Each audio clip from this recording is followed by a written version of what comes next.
ভালো আছেন সবাই? ভালো রেখেছেন কে? সেই আল্লাহর জন্য আমরা সবাই পড়ছি আলহামদুলিল্লাহ। ইন্নাল হামদালিল্লাহ আলহামদুলিল্লাহিল্লাযী খালাকাল ইনসান ওয়া কাররামা ওয়া আল্লামাহু মিনাল বায়ানি মা লাম ইয়ালাম ফাসুবহানাল্লাযী লা ইহসা ইমতিনানুহু বিল লিসান ওয়া নাশহাদু আল্লা ইলাহা ইল্লাল্লাহু ওয়াহদাহু লা শারীকা লাহু الذي لا جد له ولا ند له ولا مثل له ونشهد أن سيدنا وسندنا وقدوتنا وحبيبنا وحبيب ربنا وطبيبنا وطبيب أرواحنا وطبيب قلوبنا ومولانا محمدا عبد الله ورسوله الذي أرسل الله تعالى بالحق بشيرا ونذيرا وداعيا إلى الله بإذنه وسراجا منيرا فقد قال الله تعالى في شان رسوله أعوذ بالله من الشيطان الرجيم بسم الله الرحمن الرحيم إن الله وملائكته يصلون على النبي يا أيها الذين آمنوا صلوا عليه وسلموا تسليما اللهم صل على سيدنا مولانا محمد وعلى آل سيدنا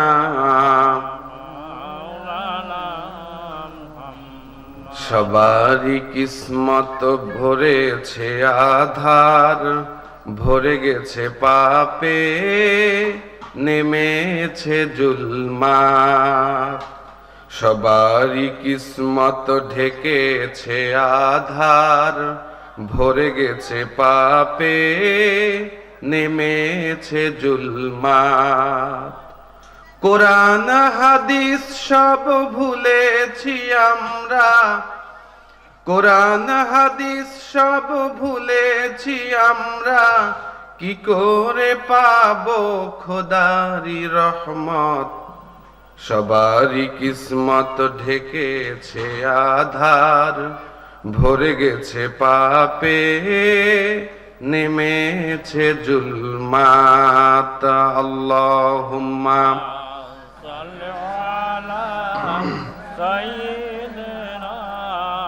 মাওলানা মুহাম্মদ ওয়া আলা আলি সাইয়্যিদিনা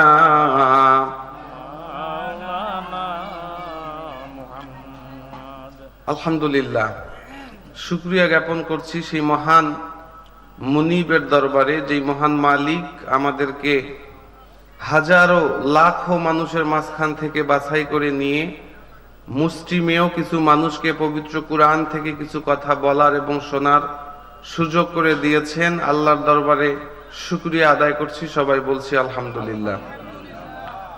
দরুদ আর সালাম পেশ করছি বিশ্ব মানবতার মুক্তির মহান দিশারি, আপনার আমার আমাদের সকলের প্রিয় নবী জনাবে মুহাম্মদ মুস্তাফা সাল্লাল্লাহু আলাইহি ওয়াসাল্লাম।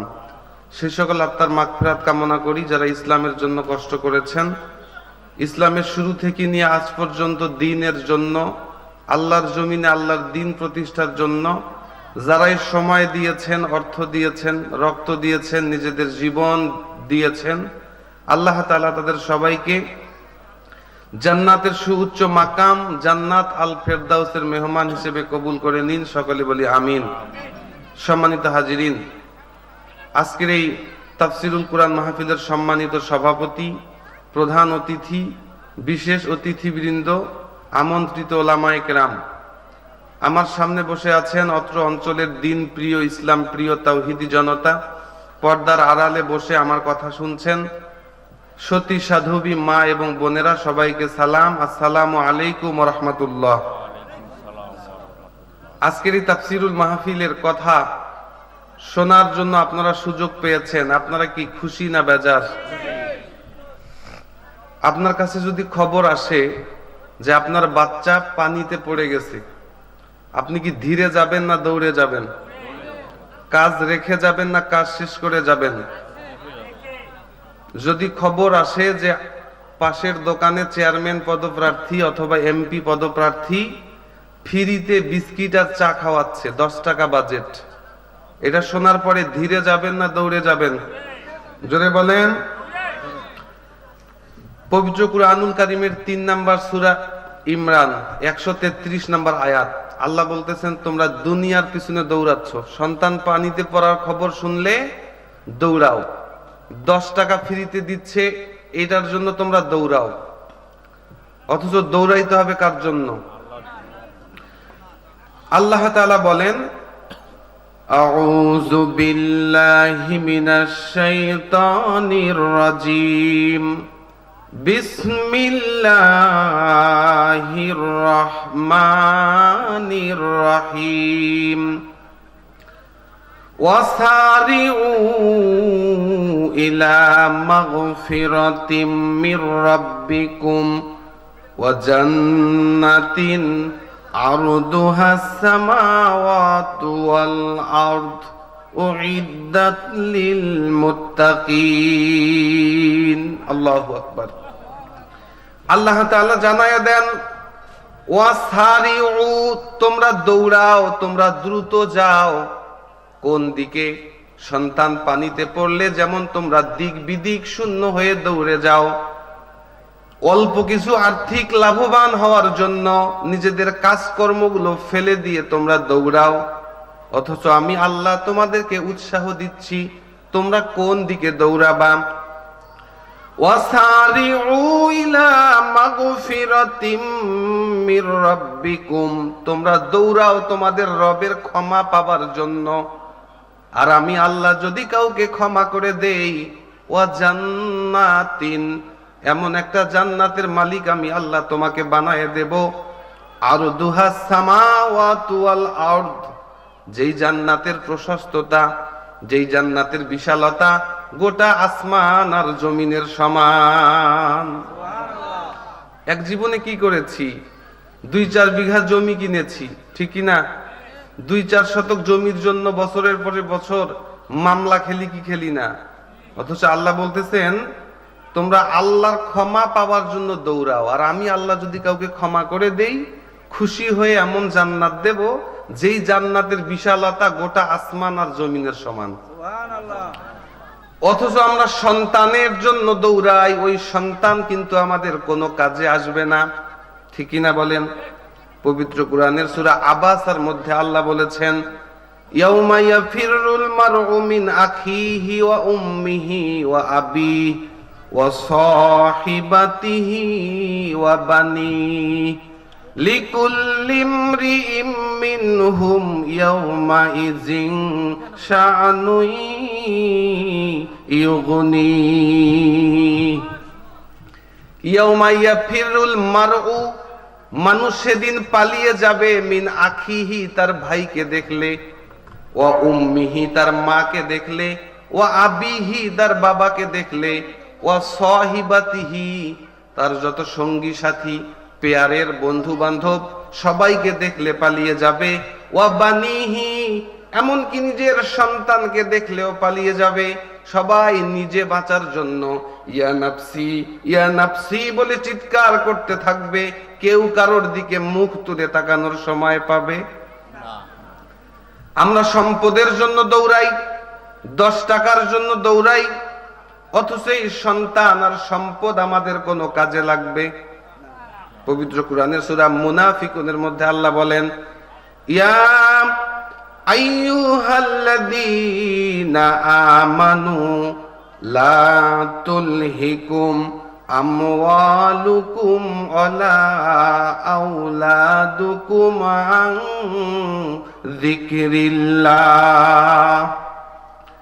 আল্লাহ পাক ডাক দিয়ে জানায় দেন, ইয়া আইয়ুহাল্লাযীনা আমানু, ওহে আমার ইমানদার বান্দারা, ওহে আমার বিশ্বাসী বান্দারা, লা তুলহিকুম আমওয়ালুকুম ওয়ালা আওলাদুকুম আন যিকরিল্লাহ, যাতে করে তোমাদের সম্পদ আর তোমাদের সন্তান আল্লাহর জিকির থেকে, আল্লাহর স্মরণ থেকে, আল্লাহর হুকুম পালন থেকে তোমাদেরকে গাফেল না রাখে, তোমাদেরকে ভুলিয়ে না রাখে। ওয়ামান ইয়াফআল যালিকা ফাউলাইকা হুমুল খাসিরুন। যারা এই কাজটা করবে, যাদের সম্পদ এবং যাদের সন্তান আল্লাহর জিকির থেকে তাদেরকে ভুলিয়ে রাখবে, তারা কিয়ামতের ময়দানে মারাত্মক ক্ষতির মধ্যে পড়ে যাবে। তাহলে আমরা যদি 10 টাকার বিস্কিটের জন্য দৌড়াই, বাচ্চা পানিতে পড়লে খেয়ে না খেয়ে দৌড়াই, আল্লাহ বলতেছেন ওই সন্তান ওই সম্পদ একটাও তোমার কাজে লাগবে না। তোমরা দৌড়াও ইলা মাগফিরাতিম মির রাব্বিকুম, তোমাদের রবের ক্ষমা পাওয়ার জন্য। মুফাসসিরিনগণ বলেন ক্ষমার দিকে দৌড়াও, এই কথার অর্থ হচ্ছে যেইখানে গেলে, যেই কাজ করলে, যেইখানে বসলে তোমার রব্বে কারীম তোমাকে ক্ষমা করে দেবেন, ওইখানে দৌড়াও। আজকের এই তাফসীরের মাহফিল, এখানে বসলে আল্লাহ আমাদের ক্ষমা করবেন, এটা বিশ্বাস করি কি করি না? সুতরাং আমার মাইকের আওয়াজ যতদূর পর্যন্ত যাচ্ছে, যদি আপনারা আকল ওয়ালা হন, বিবেক ওয়ালা হন, আল্লাহ মানুষের ভিতরে 2টা জিনিস সেট করেছেন। কয়টা? একটার নাম আকল আর একটার নাম নফস। নফস মানে আত্মা, আকল মানে বিবেক। নফসের কোনো ভালো মন্দ বিচার ক্ষমতা নাই। নফস শুধু বলে তুমি আমাকে এনে দাও, আমি ভোগ করি। অন্যায় ন্যায় এইটা নফস বোঝে। কিন্তু প্রত্যেকটা মানুষের অন্তরে আল্লাহ আকল দিয়েছেন, বিবেক দিয়েছেন কি দেন? চোরও যখন চুরি করে একবার হইলেও তার বিবেকে নাড়া দেয় কাজটা ঠিক হচ্ছে, কথা বলে না?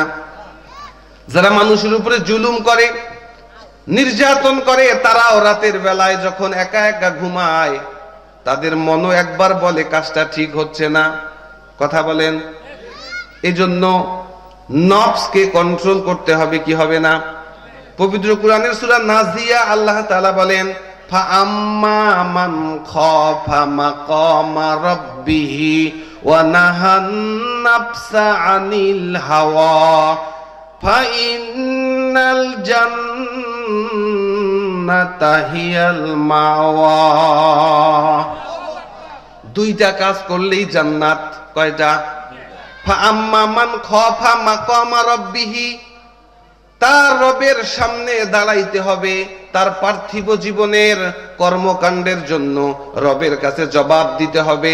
এই কথাকে যারা ভয় পায়, এই কথা যারা চিন্তা করে, ওয়া নাহান নাফসা আনিল হাওয়া, নিজের নফসকে কুপ্রবৃত্তি থেকে হেফাজত করে। নফস অনেক কিছু মনে চায়, কিন্তু নফসটাকে কন্ট্রোল করে।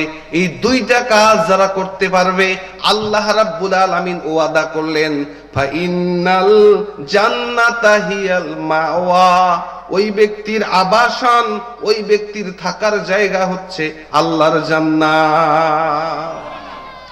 সুতরাং যদি আকলওয়ালা হন, বোঝার ক্ষমতা যদি আল্লাহ দিয়ে থাকে, বাজারে, আশেপাশে, বাড়িতে সময় নষ্ট না করে এই সুন্দর আয়োজনে বসার দরকার আছে কিনা?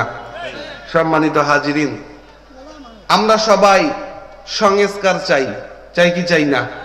আমরা সবাই সংস্কার চাই কি চাই না? বিগত 16 বছরের দুঃশাসন, স্বৈর শাসনকে আমার সোনার ছেলেরা নিজেদের বুকের তাজা রক্ত ঢেলে দিয়ে এই স্বৈর শাসককে বিদায় করেছে কি করে নাই? উদ্দেশ্য একটা, সংস্কার। কি চাই? সারা পৃথিবীর মানুষ সংস্কার চায়। আপনারা দেখেছেন সিরিয়ায় কি সংস্কারের জন্য আন্দোলন করেছে না? সারা পৃথিবীর মানুষ সংস্কার চায়। আপনারা জেনে খুশি হবেন, আল্লাহ সংস্কার চায়। সুবহানাল্লাহ। এই পৃথিবী সৃষ্টির সময় আল্লাহ তাআলা যখন আদমকে সৃষ্টি করেছেন, আপনারা সবাই জানেন আল্লাহ তাআলা সব ফেরেশতাদেরকে নির্দেশ দিয়েছিল আদমকে সিজদা করার জন্য, ঠিক কি না? সূরা বাকারার শুরুর দিকে আছে, কুরআন আল কারীমের কয়েক জায়গায় আছে এই ঘটনা। আল্লাহ তাআলা ফেরেশতাদেরকে নির্দেশ দিয়েছেন, উসজুদু লি আদম, আদমকে সিজদা করো। ফাসাজাদু ইল্লা ইবলিস, সবাই সিজদা করেছে, ইবলিস সিজদা করে। আল্লাহ তাআলা তাকে জিজ্ঞেস করেছে, মা মানাআকা, কে তোমাকে নিষেধ করলো, কে তোমাকে বাধা দিল আমি আল্লাহর হুকুম তামিল করার থেকে? কে তোমাকে বাধা দিল? শয়তান যুক্তি দেখাইলো। এই পৃথিবীতে সবার আগে সর্বপ্রথম যুক্তিবাদী হচ্ছে শয়তান। ইসলাম যুক্তিকে সমর্থন করে। যুক্তি দিয়ে আপনার মাথায় অনেক কিছু খেলবে না, এরপরেও আপনাকে মানতে হবে, ঠিক কি না? সর্বপ্রথম শয়তান যুক্তি দিয়েছে, আনা খায়রুম মিনহু, আমি আদমের চাইতে ভালো, আমি আদমের চাইতে উত্তম। খলাকতানি মিন নার, আপনি আমাকে আগুন থেকে সৃষ্টি করেছেন। ওয়া খলাকতাহু মিন তিন, আর আদমকে সৃষ্টি করেছেন মাটি থেকে। আগুন জ্বালাইলে উপরে ওঠে, আর মাটি নিক্ষেপ করলে নিচে চলে যায়। সুতরাং আমি উপরের, আমি নিচের আদমকে কেন সিজদা করব? আমি তাকে সিজদা করতে পারবো? আল্লাহ তাআলা শয়তানকে বিতাড়িত করে দিয়েছেন, রজিম করে দিয়েছেন, অভিশপ্ত করে দিয়েছেন, বিতাড়িত করে দিয়েছেন। শয়তান বিতাড়ন হওয়ার সময়ে আল্লাহর কাছে বলেছে, আল্লাহ আপনি আমাকে ইলা ইয়াউমি ইউবাসুন, পুনরুত্থান দিবস পর্যন্ত আমার হায়াত বাড়িয়ে দেন। যেই আদমকে সিজদা না করার অপরাধে আপনি আমাকে বহিষ্কার করলেন, এই আদমের সন্তানরা কিভাবে জান্নাতে যায় আমি এটা দেখে নেব, আপনি আমার হায়াত দেন। যুগে যুগে শয়তান মানুষকে ধোঁকায় ফেলে দেয়, মানুষগুলো গোমরাহ হয়ে যায়। এই গোমরাহ মানুষগুলো, অন্ধকারাচ্ছন্ন মানুষগুলোকে সংস্কার করে আলোর রাস্তা দেখার জন্য আল্লাহ তাআলা যুগে যুগে অসংখ্য নবী এবং রাসূল পাঠিয়েছেন। তাহলে নবী এবং রাসূল এনারা হইল সংস্কারক। এনারা কি? আমার কথা বোঝা যায়? গোমরাহ মানুষ, শয়তানের পথে চলা মানুষ, অন্ধকারে ডুবে যাওয়া মানুষগুলোকে কিভাবে সংস্কার করে আলোর রাস্তায় নিয়ে আসা যায়, এই কাজটা করার জন্যই আল্লাহ যুগে যুগে অসংখ্য নবী এবং রাসূল পাঠিয়েছেন, ঠিক কিনা? সর্বপ্রথম নবী হযরতে আদম, আর সর্বশেষ নবী আমাদের নবী, বিশ্ব নবী জনাবে মুহাম্মদ মুস্তাফা সাল্লাল্লাহু। এই রাসূল, তার সাথে আল্লাহ একটা কিতাব দিয়েছে, কিতাবটির নাম কি? এই কুরআন একটা সংস্কারের কিতাব। বাংলাদেশের মানুষ সংস্কার চায় কি চায় না? চায় কি চায় না? সংস্কার কি হচ্ছে? আসলে কি সংস্কার হচ্ছে? যারা চলে গেছে তারা দুর্নীতি করে গেছে কি গেছে না? যারা আসবে তারা কি পীর সাহেব আসবে নাকি দুর্নীতিবাজ? কথা বলেন। এই কুরআন ছাড়া জাতির সংস্কার হইতে পারে? সংস্কারের জন্যই আল্লাহ একটা কিতাব দিয়েছেন, সেই কিতাবটার নাম কি? পবিত্র কুরআনের 5 নম্বর সূরা, সূরার নাম মায়েদা, 15 নম্বর আয়াত। এই কোরআন এমন একটা সময় আল্লাহ নাজিল করলেন, যেই সময়টাকে বলা হতো আইয়ামে জাহেলিয়া। অন্ধকারের যুগ। কিসের যুগ? অন্ধকার দূর করার জন্য আলোর দরকার আছে কিনা? অন্ধকার দূর করার জন্য কিসের দরকার? আল্লাহ তাআলা 5 নাম্বার সূরা 15 নাম্বার আয়াতে আমাদেরকে জানিয়ে দিচ্ছেন, কদ জাআকুম মিনাল্লাহি নূরুন ওয়া কিতাবুম মুবিন। আমি আল্লাহ এই অন্ধকার মানুষগুলোকে সংস্কার করে আলোর রাস্তায় নিয়ে আসার জন্য এমন একটা কিতাব পাঠালাম, যে কিতাবটা হচ্ছে নূর, যে কিতাবটা হচ্ছে আলো। নূর মানে আলো, নূর মানে কি? আল্লাহ তাআলা জানায়া দেন, ইয়াহদি বিহিল্লাহু মানিত্তাবা রিদওয়ানাহু সুবুলাস সালাম। যেই ব্যক্তি, যেই সমাজ, যেই রাষ্ট্র, যেই পৃথিবীর মানুষ এই কোরআনের বিধিবিধানগুলোকে মন থেকে মেনে নেবে, সন্তুষ্ট চিত্তে মেনে নেবে, আমি আল্লাহ কি করব? ইয়াহদি বিহিল্লাহ, এই কোরআনের মাধ্যমে আমি আল্লাহ তাদেরকে সুবুলা সালামা, শান্তির জন্য অনেকগুলো রাস্তা আমি তাদেরকে দেখায় দেব। শুধু তাই নয়, আল্লাহ বলেন, ওয়ায়ুখরিজুহুম মিনাজ যুলুমাতি ইলান নূরি বিইজনিহি। আমি আল্লাহর ইচ্ছায় এই মানুষগুলোকে আমি আল্লাহ অন্ধকার থেকে আলোর রাস্তায় নিয়ে আসব। শুধু এখানেই নয়, আল্লাহ আরো বলেন, ওয়া ইয়াহদিহিম ইলা সিরাতিম মুস্তাকিম। সিরাতুল মুস্তাকিম আমরা চাই কি চাই না? কথা বলেন না?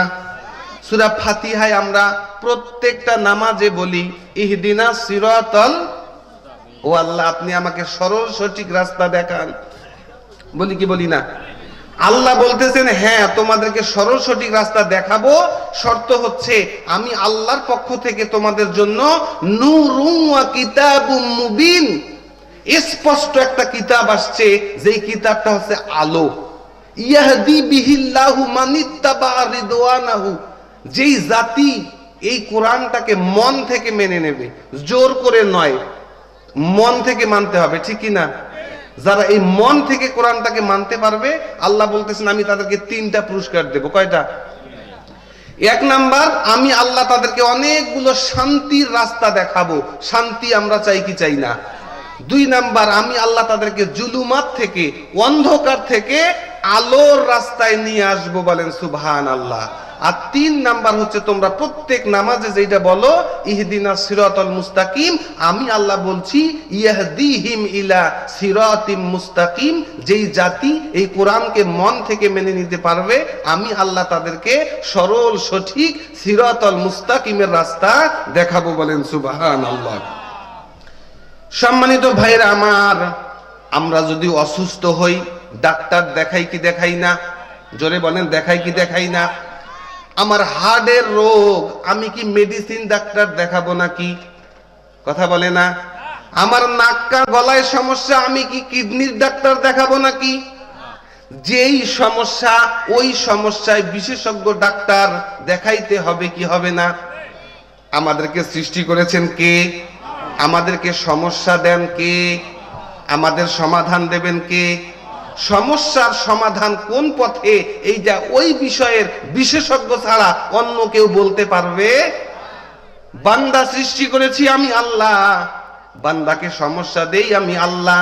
সমস্যার সমাধান কোন রাস্তায় আছে আমি আল্লাহই শুধুমাত্র জানি। বলেন ঠিক কিনা?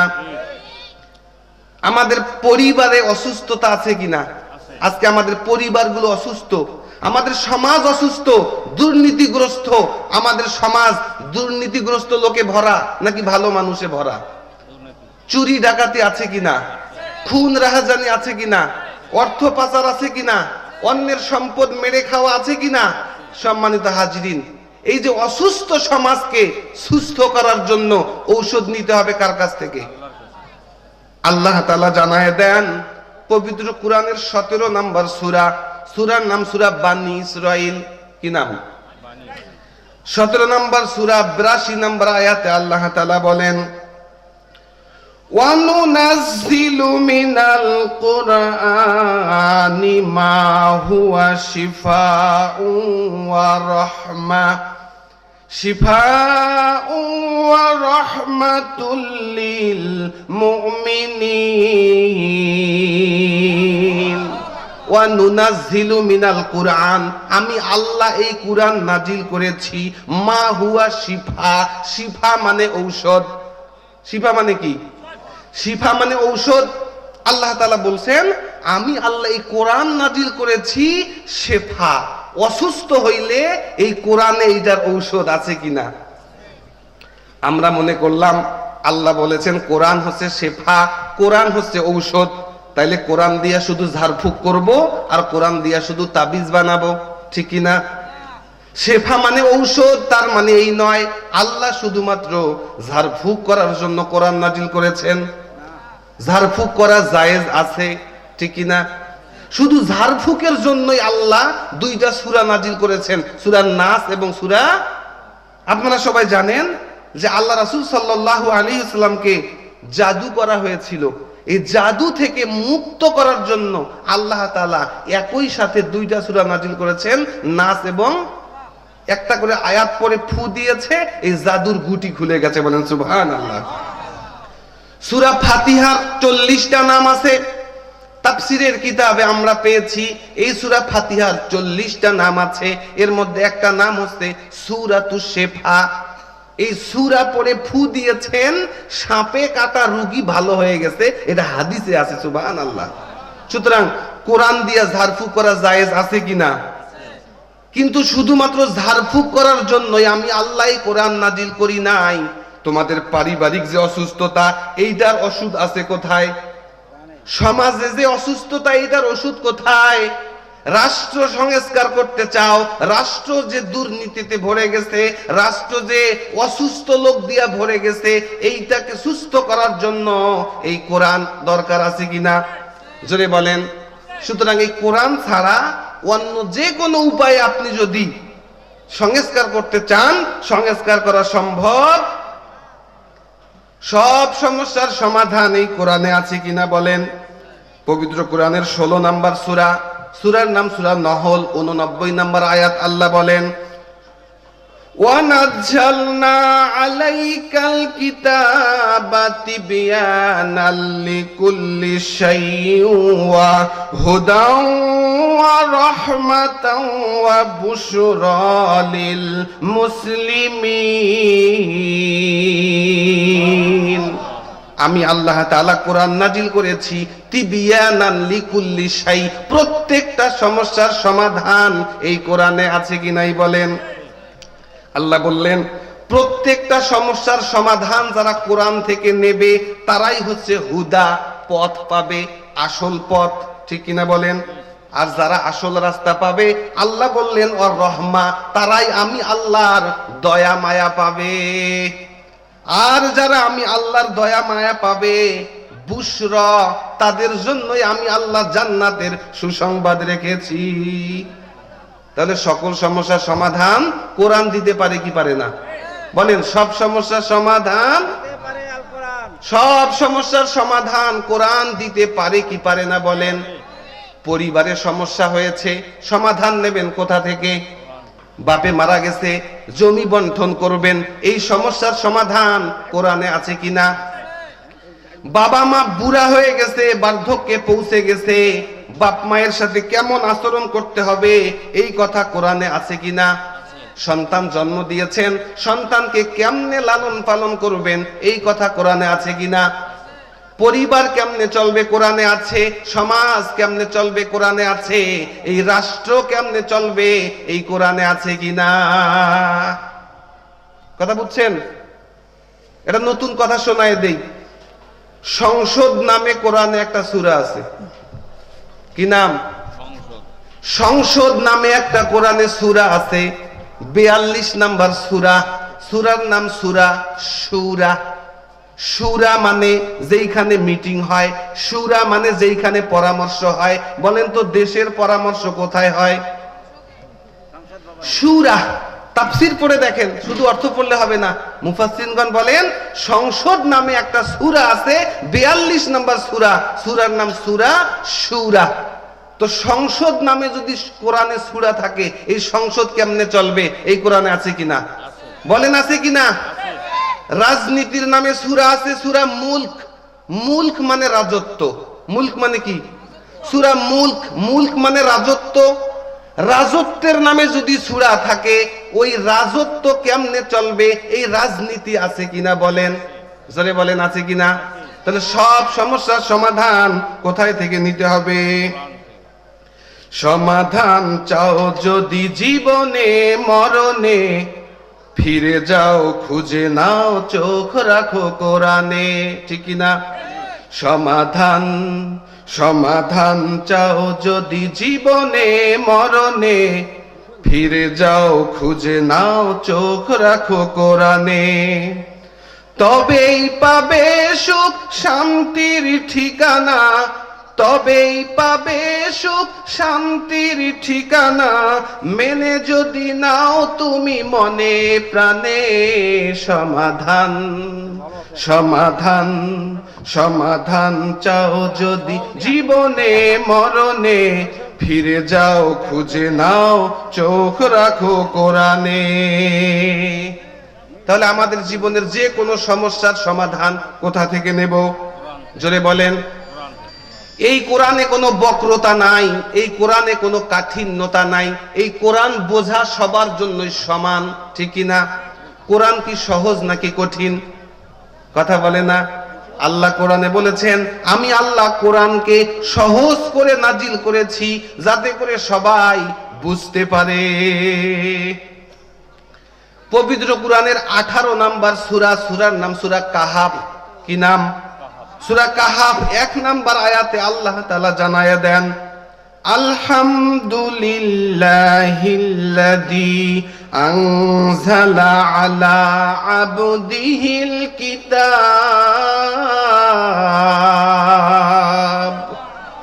আমি আল্লাহ আমার বান্দা মুহাম্মাদের উপরে এমন একটা কিতাব নাজিল করেছি, ওয়ালাম ইয়াজআল লাহু ইওয়াজা, যেই কোরআনে কোনো কাঠিন্যতা নাই, যেই কোরআনে কোনো বক্রতা নাই, যেই কোরআনে কোনো বাঁকা চাকা নাই। কোরআন সহজ না কঠিন? কোরআনের প্রত্যেকটা আইনই সহজ। যদি কোনো আইন আমার বুঝতে কষ্ট হয়, বুঝতে হবে এটা আমার জ্ঞানের স্বল্পতা। ঠিক না? আমরা তো একটু জ্ঞান হইলে বলি আমি অনেক জ্ঞানী। জ্ঞানের ঠেলায় মাথায় চুল নাই, নাম হইল বুদ্ধিজীবী। কি নাম? এমন জ্ঞান, জ্ঞানের গরমে মাথায় চুল নাই, জ্ঞানের ঠেলায় বলে দেয়ার ইজ নো গড, স্রষ্টা বলতে কেউ নাই। বলে কি বলে না? আল্লাহ বলতেছেন, এই যে মাথায় একটু জ্ঞান দিয়েছি তারই বড়াই করো। আমি আল্লাহ জানাই দিচ্ছি, ওমা উতিতুম মিনাল ইলমি ইল্লা কলিল, আমি তোমাদেরকে অল্প জ্ঞান দান করেছি। কয়টুকু জ্ঞান? কতটুকু জ্ঞান নবী বলেন? বিশাল একটা সমুদ্রের মধ্য থেকে একটা পাখি তার ঠোঁট দিয়ে একবার যতটুকু পানি উঠাতে পারে, অন্য বর্ণনায় আসছে বিশাল আটলান্টিক মহাসাগরের মধ্যে এই আঙ্গুলটা একবার ভিজায়ে উঠাইলে এই পানি যতটুকু উঠবে, আমি আল্লাহ মানুষকে আমার জ্ঞান ভান্ডার থেকে তার চাইতেও কম জ্ঞান দান করেছি। এই জ্ঞানের ঠেলায় মানুষ বাঁচে না। ঠিকই না? অথচ এই অল্প জ্ঞান দিয়া মানুষ মোবাইল আবিষ্কার করেছে, কি করে নাই বলেন? মানুষ প্লেন আবিষ্কার করেছে, কি করে নাই? কত আশ্চর্যজনক মানুষ আবিষ্কার করেছে, অথচ আল্লাহ বললেন আমি মানুষকে অল্প জ্ঞান দান করেছি। এই অল্প জ্ঞান দিয়া মানুষ যদি এত কিছু পারে, পুরা জ্ঞান ভান্ডার যেই আল্লাহর কাছে, ওই আল্লাহর জ্ঞান কত বড়। ওই আল্লাহ কোরআন নাজিল করেছেন। সুতরাং কোরআনের কোনো আইন যদি আমার বুঝতে সমস্যা হয়, বুঝতে হবে এটা আমার জ্ঞানের স্বল্পতা, কোরআনের মধ্যে কোনো ভুল নাই। ঠিক না? অনেকে বলে কোরআন হচ্ছে বর্বর কিতাব। এই কোরআনে চোরের হাত কাটার বিধান আছে কিনা? জোরে বলেন আছে কিনা? চুরি করলে হাত কাটতে হবে, এটা কার আইন? জিনা করলে পাথর মেরে হত্যা করতে হবে, এটা কার আইন? যদি একটা চোরের হাত কাটা হতো আর এই সিনারি যদি টিভি গুলোতে প্রচার করা হতো, পরের দিন থেকে আর চুরি থাকতো না, কি বলেন? বাংলাদেশে যদি কোরআনের আইন থাকতো, যেই দরবেশ বাবা বাংলাদেশের ব্যাংকগুলোকে লুট করে নিয়ে বিদেশে পালিয়ে যেতে ধরলো, তার কি হাত থাকতো না, কি বলেন? জোরে বলেন। এদেরকে এখন আরামে রাখছে, এরা হাসতে হাসতে পুলিশের সঙ্গে আদালতে যায়, ঠিক কি না? এদেরকে হাত কেটে ফাঁসিতে ঝুলানোর দরকার আছে কি নাই? সম্মানিত হাজিরিন, এই জন্য আমাদের কোরআন থেকে আইন নিতে হবে। কোথা থেকে? জোরে বলেন। এই কোরআনের মধ্যে কোনো লাগবে না, আসছে আসছে। এই কোরআনের মধ্যে কোনো ভুল আছে? জোরে বলেন, ভুল আছে? কোরআন খুললে সূরা ফাতিহার পরেই একটা সূরা আসে, যেই সূরাটির নাম হচ্ছে সূরা বাকারা। কি নাম? এই বাকারার শুরুতেই আল্লাহ তাআলা চ্যালেঞ্জ করেছেন, আলিফ লাম মিম যালিকাল কিতাবু লা রাইবা ফিহি হুদাল লিল মুত্তাকিন। আমি আল্লাহ এমন একটা কিতাব নাজিল করলাম, লা রাইবা ফিহি, যেই কিতাবে কোনো সন্দেহ নাই, কোনো ডাউট নাই, কোনো ভুল নাই। ভুল আছে নাকি বলেন? আল্লাহ তাআলা সূরা বাকারার আরেকটু পরে গিয়ে বললেন, যদি এই কোরআনের ব্যাপারে তোমাদের কোনো সন্দেহ থাকে, কোরআনের আইনের ব্যাপারে তোমাদের মনে কোনো সন্দেহ থাকে, আল্লাহ তাআলা জানায় দেন, ওয়াইন কুনতুম ফি রাইবিম মিম্মা নাজ্জালনা আলা আবদিনা ফাতু বিসূরাতিম মিন মিসলিহি। আল্লাহ বললেন, আমি আমার বান্দা মুহাম্মাদের উপরে যে কিতাব নাজিল করেছি, এই কিতাবের একটা আইনের বিষয়েও যদি তোমাদের সন্দেহ থাকে, তাহলে এমন একটা কিতাব লাগবে না, এই কিতাবের একটা সূরার মতো একটা ছোট্ট সূরা বানিয়ে এনে দেখাও। পারবে নাকি বলেন? আল্লাহ বলেন, ওয়াদউ শুহাদাআকুম মিন দুনিল্লাহ, আল্লাহকে বাদ দিয়া তোমাদের যত সাহায্যকারী আছে, তোমাদের যত বাপ আছে, সবাইকে ডেকে নিয়ে আসো, এই কোরআনের মতো একটা সূরা তোমরা বানাইতে পারবা। জোরে বলেন, পারবে নাকি? সুতরাং এই কোরআনের কোনো আইনের ব্যাপারে সন্দেহ করা যাবে। আল্লাহ এই কোরআনকে পাঠাইলেন দাস্তুরুন, সংবিধান। মানব জীবন চালাইতে গেলে যে সংবিধান দরকার, এই সংবিধানের নাম হচ্ছে কোরআন। আল্লাহ বললেন, আমি আল্লাহ বান্দা সৃষ্টি করেছি, বান্দার কোথায় কোথায় সমস্যা এইটা আমি জানি, ঠিক কিনা বলেন? আপনি যদি একটা ফোনের চার্জার আরেক ফোনে লাগায় দেন, ঘাট না মিললে কি চার্জ হবে? এক ফোনের অপশন যেমন, ওই অপশন যদি আপনি আরেক জায়গায় চাপেন, তাহলে কি আপনি ফোন চালাইতে পারবেন? প্রত্যেকটা ফোনের সাথে দেখবেন একটা ছোট্ট বই দেওয়া হয়, হয় কি হয় না? গাইড বুক, এই ফোন কিভাবে চলবে এই পুরো ডিরেকশন, পুরো নির্দেশনা ওই ছোট্ট বইটাতে থাকে কি থাকে না? এখন আপনি যদি এক বইয়ের দিয়ে আরেক ফোন চালান, তাহলে ওই ফোন চলবে? যেই ফোনের বই, ওই বই দিয়ে ওই ফোন চালাইতে হবে, ঠিক কিনা? তো বান্দা সৃষ্টি করেছেন কে? এই আল্লাহই জানেন আমাদের কোথায় কোন সমস্যা, বলেন ঠিক কিনা? অথচ আমরা আল্লাহর কোরআনকে সংবিধান মানলাম না। শুধুমাত্র আল্লাহর উপরে আস্থা এবং বিশ্বাস, এইটা জামায়াত ইসলামের সংবিধানে থাকার কারণে জামায়াত ইসলামের নিবন্ধন বাতিল করেছে কি করে নাই? কথা বলেন না? ক্ষমতা দেওয়ার মালিক কে? একমাত্র ক্ষমতা দেওয়ার উৎস কার হাতে? সম্মানিত হাজিরিন, আল্লাহর সংবিধান না নিয়ে আমরা আধা নাস্তিক ডক্টর কামাল, তার নেতৃত্বে একটা সংবিধান বাংলাদেশে রচিত হয়েছে, 153টা ধারা আছে, ঠিক কিনা? কথা বলে না? অথচ এই স্বাধীনতার এই যে 55 বছর, এই 55 বছরে 17 বার এইটাকে সংশোধন করতে হয়েছে, কি হয় নাই? কথা বলে না? এই যে 17তম, আবার 15তমটা বাতিল করে দিল, ঠিক কিনা? একজন আসে আরেকজনেরটা বাতিল করে, কিন্তু কোরআন কি কোনো পরিবর্তন হয়েছে নাকি বলেন?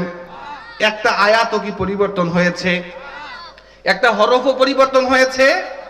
আল্লাহ তাআলা জানায় দেন পবিত্র কুরআন আল কারীমের 15 নম্বর সূরা হিজর 9 নম্বর আয়াতে আল্লাহ জানান, ইন্না নাহনু নাযালনা যিকরা ওয়া ইন্না লাহু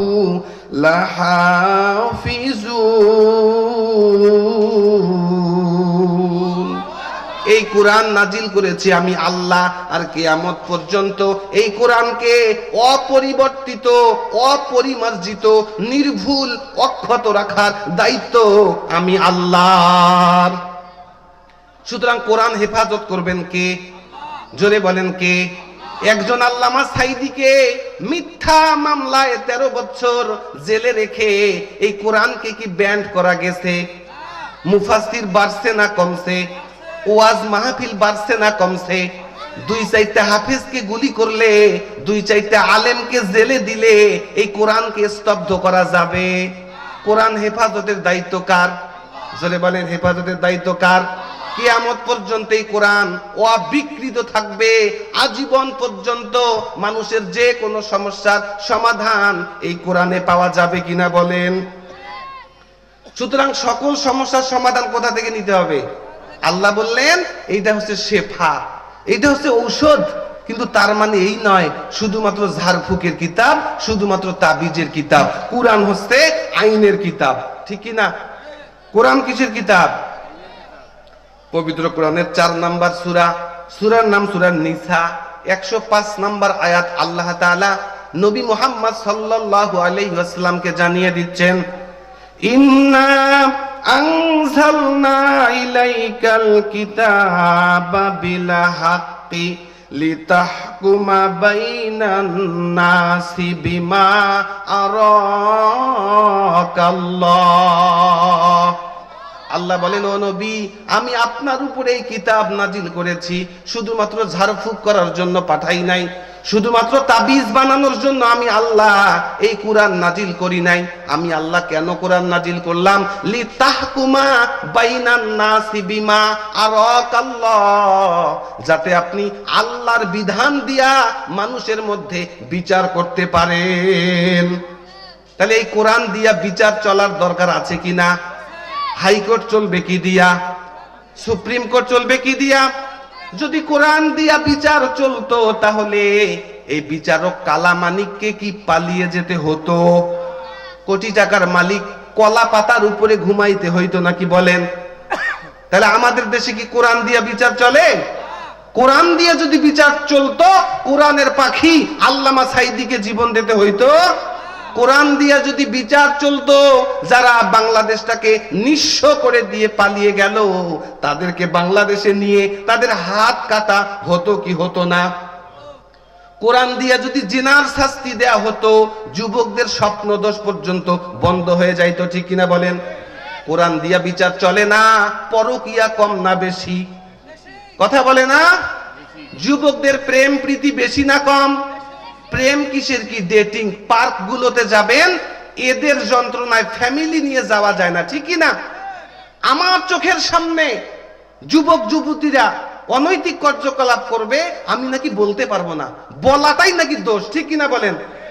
বলতে পারবেন না, চোখ আছে দেখেও আপনাকে না দেখার ভান করতে হবে।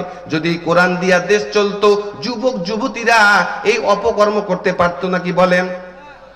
এই যে 31st নাইট, 2 দিন পরেই গান বাজনার আয়োজন করবেন কি করবেন না?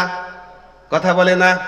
আল্লাহ তাআলা পবিত্র কোরআনের 31 নম্বর সূরা লুকমানের মধ্যে বলেছেন, ওয়া মিনান নাসি মাইয়াশতারি লাহওয়াল হাদিস। লাহওয়াল হাদিস মানে গান বাজনা, লাহওয়াল হাদিস মানে বক্স, লাহওয়াল হাদিস মানে নর্তকী, গায়িকা, নায়িকা। এই গান বাজনার সঙ্গে যত সামঞ্জস্যপূর্ণ যত সরঞ্জাম আছে সব হচ্ছে লাহওয়াল হাদিস।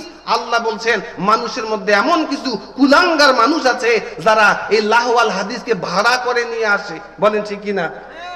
বিয়ে বাড়িতে বক্স না বাজলে নাকি বিয়ে হয় না, চিন্তা করেন। অথচ ইমাম সাহেব প্রত্যেক জুমায় সানি খুতবার শেষে একটা কথা বলে, সূরা নাহলের এইটা আয়াত কি জানেন? ইন্নাল্লাহা ইয়া'মুরু বিল আদলি ওয়াল ইহসান ওয়া ইতা'i যিল কুরবা ওয়া ইয়ানহা আনিল ফাহশাই ওয়াল মুনকারি ওয়াল বাগয়। বলে কি বলে না? মুখস্থ আছে কি না? আল্লাহ বলতেছেন সমাজে যদি শান্তি প্রতিষ্ঠা করতে চাও তিনটা কাজ করতে হবে, আর তিনটা কাজ থেকে বিরত থাকতে হবে। তিনটা কাজ কি? সমাজে আদল প্রতিষ্ঠা করতে হবে, ন্যায় প্রতিষ্ঠা করতে হবে। আমাদের সমাজে কি ন্যায় আছে? জোরে বলেন, ন্যায় আছে? একই অন্যায় গরিবরা করলে ছাড় পায় না, বড় লোকরা করলে ছাড় পায়, ঠিক কি না? একই অপরাধ সমাজের নিচু স্তরের মানুষ করলে দেওয়ানির অভাব থাকে না, অথচ বড় লোকরা করলে ভিতরে ভিতরে সমাধান হয়, এইটার বিচার হয়।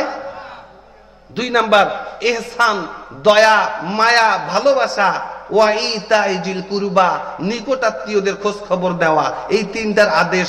ওয়া ইয়ানহা আনিল ফাহশাই ওয়াল মুনকারি ওয়াল বাগয়। আল্লাহ বলতেছেন ফাহশা, অশ্লীলতা থেকে বিরত থাকতে হবে কি হবে না?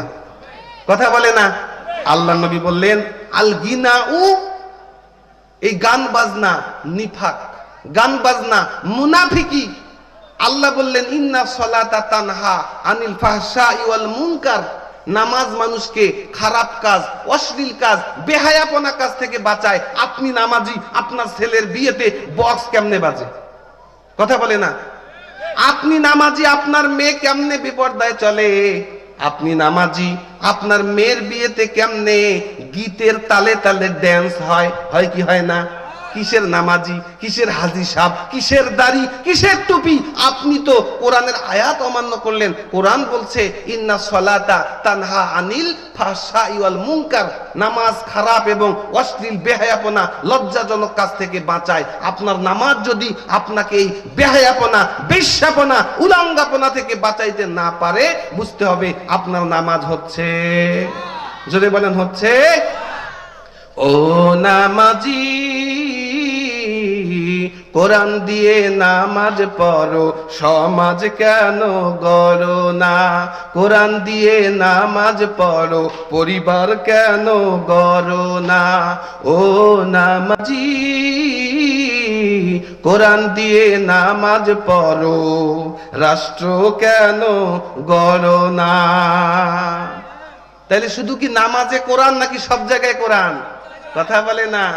নামাজ পড়লে কি নামাজ কবুল হবে? ফাওয়াইলুল লিল মুসাল্লিন, নামাজীদের জন্যই ধ্বংস। আল্লাযীনা হুম আন সলাতিহিম সাহুন আল্লাযীনা হুম ইউরাউন, যারা মানুষকে দেখানোর জন্য নামাজ পড়ে আর নামাজে কি পড়ে এইটা বোঝে না। আছে না নাই? এশার নামাজে দোয়া কুনুত পড়েছেন, দোয়া কুনুতে বলেছেন নাখলাউ ওয়া নাতরুকু মাইয়াফজুরুকা, বলেছেন কি বলেন নাই? অর্থ কি? আল্লাহকে বলেছেন আল্লাহ নাখলাউ মানে খুলে ফেললাম, নাতরুকু মানে বিচ্ছিন্ন করে ফেললাম, মাইয়াফজুরুকা যারা আপনাকে মানে না, যারা ফুজ্জার, যারা পাপী, যারা দুর্নীতিবাজ, যারা ধর্ষক, যারা খুনি, আমার জীবনের সাথে, তাদের সাথে সব সম্পর্ক আমি নাখলাউ ওয়া নাতরুকু খুলে ফেললাম, বিচ্ছিন্ন করে ফেললাম। নামাজে দাঁড়িয়ে আল্লাহকে বললেন কোন দুর্নীতিবাজ, কোন পাপীর সাথে আমার সম্পর্ক নাই, অথচ নামাজ থেকে বের হয়ে আপনার সব পীরিতের আলাপ হচ্ছে বদমাইশদের সাথে। কথা বলে না? নেতা মানেন সুদখোরকে, ভোট দেন ধর্ষককে, ভোট দেন যার নামে অনেক নারী নির্যাতনের অভিযোগ, সে আসে বিচার করার জন্য, ঠিক কি না? কথা বলে না? আল্লাহকে ওয়াদা করলেন নাখলাউ ওয়া নাতরুকু মাইয়াফজুরুকা, যারা আপনাকে মানে না, যারা ফুজ্জার, যারা অবাধ্য, যারা পাপী, আমার সাথে তাদের কোনো সম্পর্ক। বের হয়ে ভোট দিলেন আপনি এমন মানুষকে, সম্পর্ক করলেন এমন মানুষকে, ছেলের বিয়ে দিচ্ছেন ঘুষখোরের বেটার সাথে, ঠিক কি না? নামাজি খোঁজে নাকি টাকাওয়ালা খোঁজে? আল্লাহকে বললেন আল্লাহ যারা পাপী তাদের সাথে আমার কোনো সম্পর্ক নাই, অথচ নামাজ থেকে বের হয়ে আপনার সব সম্পর্ক খারাপ মানুষের সঙ্গে। ওয়াদা করলেন, ওয়াদা ভঙ্গ করা কার আলামত? মুনাফিকের আলামত 3টা, এর মধ্যে একটা আছে ইজা ওয়াদা আখলাফা, যখন ওয়াদা করে ওয়াদা খেলাফ করে। আর ওয়াদা খেলাফ করলেন আল্লাহর সাথে, আল্লাহর সাথে ওয়াদা খেলাফ করে আল্লাহর কাছে মুনাজাত করলে আল্লাহ কি মুনাজাত কবুল করবে? সুতরাং এই কোরআন দিয়া দেশ চালার দরকার আছে কিনা? এই কোরআন দিয়া সংসদ চালার দরকার আছে কিনা? কোরআন দিয়া বিচার চালার দরকার আছে কিনা? যারা কোরআনের বিচার মানে না, যারা কোরআনের বিচার রাষ্ট্রে কায়েম হোক এইটা যারা চায় না, তারা মুসলিম হইতে পারে না, এরা হচ্ছে কাফের। কার কথা? কার কথা? পবিত্র কোরআনের 5 নম্বর সূরা মায়েদা 44 নম্বর আয়াত আল্লাহ তাআলা জানিয়ে দেন, ওয়ামান লাম ইয়াহকুম বিমা আনজালাল্লাহু ফাউলাইকা হুমুল কাফিরুন। যারা এই কোরআনের বিচার মানে না, কোরআন দিয়া বিচার চলুক এইটা যারা চায় না, এরা হচ্ছে কাফের। 45 নম্বর আয়াতে আল্লাহ বলেন ফাউলাইকা হুমুজ জালিমুন, এরা হচ্ছে জালেম। 47 নম্বর আয়াতে আল্লাহ বলেন ফাউলাইকা হুমুল ফাসিকুন, এরা হচ্ছে ফাসিক। এরা কি? তাহলে কোরআনের আইন যারা চায় না, এরা জালেম, এরা কাফের, এরা ফাসিক। বলেন ঠিক কিনা? সুতরাং কোরআনের আইন আমরা চাই কি চাই না? যারা কোরআনের আইন কায়েম করতে চায় আমরা তাদেরকে চাই কি চাই না? সম্মানিত হাজিরিন, যারা মনে করে যে কোরআন অচল হয়ে গেছে, কোরআন প্রতিষ্ঠা হয়ে গেলে বাংলাদেশ আফগানিস্তান হয়ে যাবে, এমন কথা বলে কি বলে না? বলে ইসলামপন্থীরা ক্ষমতায় গেলে বাংলাদেশকে তারা 1500 বছর পিছিয়ে নিয়ে যাবে। এরা মনে করে কোরআন ওই 1500 বছর আগে চলতো, এখন আধুনিক সমাজে কোরআন চলে না, এমন লোক বলে কি বলে না? টকশোগুলোতে দেখবেন এরা বলে যে কোরআন দিয়া দেশ চালানো সম্ভব নয়। আল্লাহ বলেন যারা এই কোরআনকে অচল মনে করে, যারা মনে করে কোরআন দিয়া এখন আর দেশ চলে না, যারা মনে করে কোরআন 1500 বছর আগে পিছায় গেছে, কোরআন দিয়ে এখন আর দেশ চলে না, কোরআন শুধুমাত্র কেউ মারা গেলে তার মাথার কাছে বসে পড়ার জন্য, বলে কি বলে না?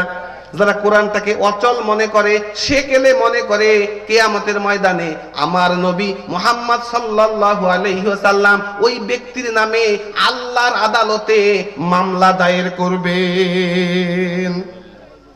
কার কথা? আল্লাহর আদালতে আল্লাহর রাসূল মামলা দায়ের করবেন। মামলা দায়ের করে কি বলবেন আল্লাহ তাআলা? 25 নম্বর সূরা ফুরকান 30 নম্বর আয়াতে জানিয়ে দেন, ওয়াকালার রাসূলু ইয়া রাব্বি ইন্না কওমি ইত্তাখাযু হাযাল কুরআনা মাহজুরা। আল্লাহ জানায়া দেন আল্লাহর নবী আল্লাহর আদালতে মামলা দায়ের করে বলবে ওয়া ক্বালার রাসূল, রাসূল বলবেন ইয়া রব্বি, ও আমার রব, ইন্না কওমি ইত্তাখাযু, আমার এই উম্মত এই কোরআনটাকে মাহজুরা, পরিত্যক্ত, পরিত্যাজ্য, অচল মনে করেছিল। কিয়ামতের ময়দানে যখন সূর্যটা মানুষের মাথার কাছে নেমে আসবে, সূর্যের তাপে মানুষের মাথার মগজগুলা গলে গলে নাক কান দিয়ে পড়বে, আল্লাহ রাসূলের হাতের হাউজে কাউসার ছাড়া আর কোনো পানি পাওয়া যাবে? যেই নবীর সুপারিশ ছাড়া আমরা কেউ জান্নাতে যাইতে পারবো। মানজাল্লাযী ইয়াশফাউ ইনদাহু ইল্লা বিইজনি, আয়াতুল কুরসিতে পড়েন আল্লাহর সামনে সুপারিশ করার ক্ষমতা কেবলমাত্র আল্লাহর রাসূলের থাকবে, ঠিক কিনা? তাহলে যেই রাসূলের সুপারিশ ছাড়া আপনি আমি জান্নাতে যাইতে পারবো না, ওই রাসূল যদি আপনার আমার নামে মামলা দায়ের করে, তাহলে বলেন তো জান্নাতে যাওয়া যাবে নাকি? জোরে বলেন, জান্নাতে যাওয়া যাবে না। সুতরাং এই কোরআনটাকে অচল মনে করা যাবে?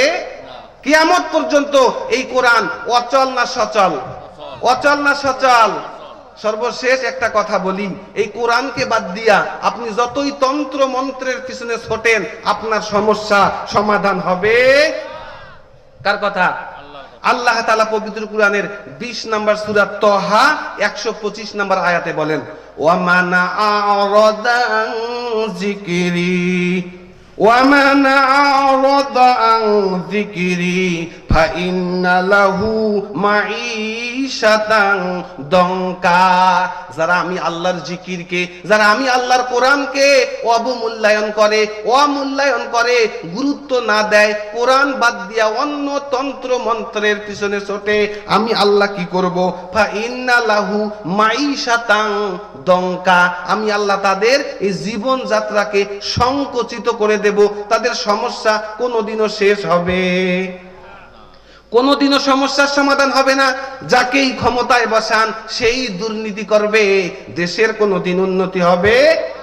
তাফসীরকারকগণ বলেন এইখানে আরেকটা অর্থ হইতে পারে যারা আল্লাহর স্মরণ থেকে নামাজ বাদ দিয়া, জিকির বাদ দিয়া দুনিয়ার পিছনে ছুটবে। আমি আল্লাহ বলে দিলাম, যারা আমি আল্লাহর জিকির ছেড়ে দিয়া দুনিয়ার পিছনে ছুটবে, ফাইন্না লাহু মাইশাতান দঙ্কা, তাদের অভাব কোনোদিনও দূর হবে। শুধু তাই নয়, এটা দুনিয়ার শাস্তি। কিয়ামতের ময়দানে কি হবে আল্লাহ বলেন, ওয়া নাহশুরুহু ইয়াউমাল কিয়ামাতি আমা। কিয়ামতের ময়দানে আমি আল্লাহ এই মানুষগুলোকে অন্ধ করে হাজির করব। ওই লোকগুলো আল্লাহর কাছে বলবে, ক্বালা রব্বি লিমা হাশারতানি আমা, ও আমার রব, কেন আপনি আমাকে অন্ধ করে হাজির করলেন? লাকাদ কুনতু বাসীরা, দুনিয়ায় তো আমার চোখ ছিল, আজকে আমি অন্ধ কেন? আল্লাহ তাআলা জবাব দেবেন, ক্বালা কাযালিকা আতাতকা আয়াতুনা ফানাসিতাহা। তোমার নিকটে আমার আয়াত হুজুরেরা বলছিল, নবীরা বলেছিল, অথচ এটাকে তোমরা অবমূল্যায়ন করেছো। নাসিতাহা মানে ভুলে থেকেছো, এটাকে মনে করার প্রয়োজন বোধ করো নাই। সুতরাং ওয়া কাযালিকা তুমসা, এই কিয়ামতের কঠিন ময়দানে আমি আল্লাহ তোমাদেরকে ভুলে গেলাম। বলেন নাউজুবিল্লাহ। আল্লাহ যদি কাউকে ভুলে যায়, সে কি জান্নাতে যেতে পারবে? সম্মানিত হাজরিন, তাহলে এই কোরআন আমাদের দরকার আছে কিনা? কোরআন শেখার দরকার আছে কিনা? আমাকে 25 সময় দিয়েছেন, 20 বাজে স্লিপ 25, 9টা 25। সম্মানিত হাজিরিন, এই কোরআন শিখার দরকার আছে কিনা? তলাবুল ইলম ফারিদাতুন আলা কুল্লি মুসলিম, ইলম শিক্ষা করা সবার জন্য ফরজ, ঠিক কি না? কোন ইলম? ইকরা বিসমি রাব্বিকাল্লাযী খলাক। সারা জীবন হুজুররা শিখাইলো, এটার অর্থ কি? যে পড়ো তোমার প্রভুর নামে। অথচ আপনারা সবাই জানেন যে রাসূলের উপরে যখন এই আয়াত নাজিল হচ্ছে, রাসূল পড়তে পারতেন না। উনি বলেছেন, ওয়ামা আনা বিকরি, আমি তো পাঠক নই, আমি তো পড়তে পারি না। তো যেই মানুষটা পড়তেই পারে না, আল্লাহ কি তাকে পড়তে বলতে পারে? কথা বলে না। বলা হচ্ছে কি, ইকরা বিসমি রাব্বিকাল্লাযী খলাক, তোমার রবের নামে পড়ো। রবকে যদি নাই চেনেন, রবের নামে কি পড়বেন? কথা বোঝা গেছে? এই আয়াতের অর্থ, এই আয়াতের তাফসীর হচ্ছে, তুমি তোমার রবকে জানো, রবকে জানলেই তোমার রবের নামে তুমি পড়তে পারবা, ঠিক কি না? তার মানে জ্ঞান অর্জন করা প্রত্যেক মানুষের উপরে ফরজ। এটা কোন জ্ঞান? বাংলা, ইংরেজি, অঙ্ক, সায়েন্স, এগুলো সব জায়েজ, এগুলো হচ্ছে জরুরত। দুনিয়া চলতে গেলে এই জ্ঞান আমাদের লাগবে কি লাগবে না? বিশ্বের সঙ্গে তাল মিলাইতে গেলে এই জেনারেল জ্ঞানগুলো আমাদের লাগবে। এটা জায়েজ, কিন্তু এটা ফরজ নয়, এটা জরুরত, এটা ফরজিয়াত নয়। ফরজিয়াত হচ্ছে যেই জ্ঞান জানলে, যেই পড়লে তুমি তোমার রবকে চিনবা, তুমি তোমার রবের পরিচয় জানবা, ওই জ্ঞান অর্জন করা ফরজ। বলেন ঠিক কি না? তার মানে কোরআন হাদিস অর্জন করা ফরজ। কোরআন হাদিস অর্জন করা কি? যার মাথায় কোরআন নাই, রাসূল সাল্লাল্লাহু আলাইহি ওয়াসাল্লাম বলেছেন, ইন্নাল্লাযী লাইসা ফি যাওফিহি শাইউম মিনাল কুরআন কাল বাইতিল খরব। যার মস্তিষ্কে, যার হৃদয়ে কোরআন নাই, তার হৃদয়টা হচ্ছে পরিত্যক্ত বাড়ির মতো। যেই বাড়ি পড়ে আছে 10-20 বছর, ওই বাড়িতে জিন ভূতের আকড়া হবে কি হবে না? সাপ বিচ্ছুর আকড়া হবে কি হবে না? রাসূল বললেন, যাদের অন্তরে কোরআন নাই, তাদের অন্তরটা হচ্ছে পরিত্যক্ত বাড়ির মতো। সুতরাং এই অন্তরে যদি কোরআন না থাকে, শয়তানের আকড়া হবে কি হবে না? যার অন্তরে শয়তান বসবাস করে, তার দ্বারাই জুলুম করা সম্ভব কি সম্ভব নয়? যার অন্তরে শয়তান, ওই মানুষের হক মেরে খাবে, ওই মানুষকে মারবে, ওই মানুষের জমি লুট করে খাবে, সম্পদ আত্মসাৎ করবে কি করবে না? সুতরাং কোরআন শিখার দরকার আছে কিনা? শুধু নিজে শিখবেন নাকি সন্তানকে শেখাবেন? আপনার অবহেলায় আপনার সন্তান যদি কোরআন না শেখে, আপনার অবহেলায় আপনার সন্তান যদি আল্লাহকে না চেনে, কিয়ামতের ময়দানে আল্লাহর আদালতে আপনার সন্তান আপনার বিরুদ্ধে মামলা দায়ের করবে। বলে নাউজুবিল্লাহ। আল্লাহকে বলবে, ইয়া রব্বি আরিনা লাযাইন, একটা আয়াত আছে যে আমার রব, আপনি আমাদেরকে ওই মানুষগুলোকে ধরে নিয়ে আসেন যারা আমাদেরকে পথভ্রষ্ট করেছে, যাদের কারণে আমরা গোমরা হয়ে গেছি। আপনি তাদেরকে ধরে নিয়ে আসেন, আমরা তাদেরকে আমাদের পায়ের নিচে রেখে তাদের উপরে পাড়া দিয়ে জাহান্নামে যেতে চাই। আপনার সন্তান যদি কিয়ামতের ময়দানে আপনার বুকে পাড়া দেয়, মান সম্মান বাড়বে না কমবে? সুতরাং কোরআন শিক্ষা করার দরকার আছে কিনা? সম্মানিত হাজিরিন, এই কোরআনকে অবমূল্যায়ন করা যাবে না, শুধুমাত্র নিজে মানলে হবে না, পরিবারে মানার দরকার আছে কিনা। শুধু পরিবারে মানলে হবে না, সমাজে কোরআন দরকার আছে কিনা। শুধু সমাজ চললে হবে না, রাষ্ট্র কোরআন দিয়া চলুক, এটা চাই কি চাই না। কারা কারা চাই দুহাত তুলে আল্লাহকে দেখাই। সম্মানিত হাজরিন, আল কোরআনের আলো সংসদে আলো, কোরআন ছাড়া অন্য কিছু নারায়ে তাকবীর। সম্মানিত হাজরিন, সর্বশেষ কথা, কোরআন দিয়া সমাজ চলবে, কোরআন দিয়া দেশ চলবে, কোরআন দিয়া রাষ্ট্র চলবে, কোরআন দিয়া আদালত চলবে। যদি এইটা আমরা কায়েম করতে পারি তবেই সংস্কার হবে, অন্যথায় সংস্কার হবে। আল্লাহ তাআলা আমাদেরকে কোরআনের জন্য কবুল করে নেন, সকলে বলে আমিন। ওয়া আখিরি দাওয়ানা আনিল হামদুলিল্লাহ। দোয়া করবেন। অল্প সময় কথা বললাম, রাতেই রংপুরে চলে যাব। 5 তারিখ আমার মাহফিল আছে, এই যে আমাদের নয়াপাড়া স্কুল মাঠে। যদি সময় পান চলে আসবেন। আমি তো আপনাদের ইমাম, আমাকে চেনেন তো সবাই। ঠিক আছে, দেখা হবে ইনশাআল্লাহ, কথা হবে। দোয়া চাই আল্লাহ যাতে করে আমাকে এই কোরআনের জন্য কবুল করে নেন, বলেন আমিন। দোয়া করি, আপনারা দোয়া করবেন। আসসালামু আলাইকুম রহমতুল্লাহ। কষ্ট দিলাম। হ্যালো হ্যালো, এই এর কই রে, হ্যালো এই লোক কই?